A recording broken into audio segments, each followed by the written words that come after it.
Hello guys, সবাইকে আমার চ্যানেলে ওয়েলকাম জানাচ্ছি।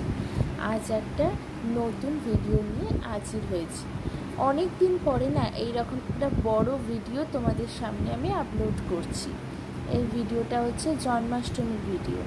সরি আগেই তোমাদের জানাই শুভ জন্মাষ্টমীর আন্তরিক প্রীতি, শুভেচ্ছা, অভিনন্দন। সবাই ভালো থেকো, সামনেই পুজো, প্রস্তুতি নাও, নতুন নতুন জামা কাপড় কেনো, আনন্দ করো, মজা করো। দেখো, আমাদের বাড়িতে না 3টে গোপুসোনা আছে। 3টে গোপুসোনার মধ্যে এই গোপুসোনা সবার ছোট, আর এই গোপুসোনাটাই হচ্ছে পিতল। তাই একেই না ভালোভাবে চান করানো যায়। অন্য গোপালগুলো মাটির বলে তাদেরকে মুছে নেওয়া হয়।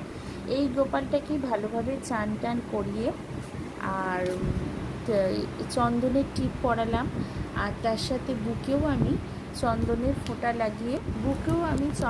ফোঁটা লাগিয়ে তুলসী পাতা দিলাম। আর অন্য গোপালগুলোকেও আমি জল দিয়ে মুছে তাদেরকেও পরিষ্কার করে তুলসী পাতা লাগিয়ে দিয়েছি আর চন্দনের ফোঁটা পরিয়ে দিয়েছি।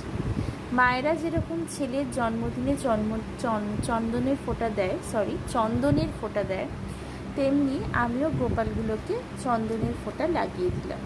জানি না এটা ঠিক কি করলাম কি ভুল করলাম। কোনোদিনই আমি এরকমভাবে গোপাল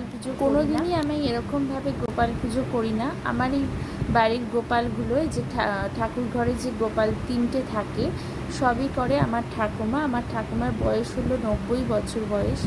তা এই জিনিসগুলো করতে তিনি ভালোবাসেন, তাই আমরাও কোনো জোর করি না তার কাছ থেকে নেওয়ার জন্য। ভালোবেসে যতটুকুই করেন ততটুকুই গোপালের সেবা, মানে গোপাল সেটাই সন্তুষ্ট হয়। তো সেই জন্য আর আমরা কিছুই করি না।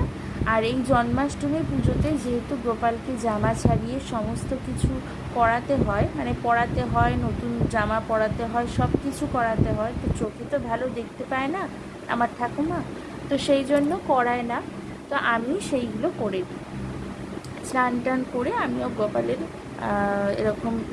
গোপালকে স্নান করিয়ে পরিষ্কার করিয়ে জামা কাপড় পরিয়ে দিলাম, আর মালাগুলো পরিয়ে দিলাম। আর এই গোপালের জামাগুলো কিনে এনেছে তোমাদের দাদাভাই পছন্দ করেই প্রতি বছর গোপালের জন্য জামা কিনে আনে। শুধু জামা না, তার সাথে মুকুট আনে, হার আনে, ব্যাস এইটুকুই। চলো আজকের মতো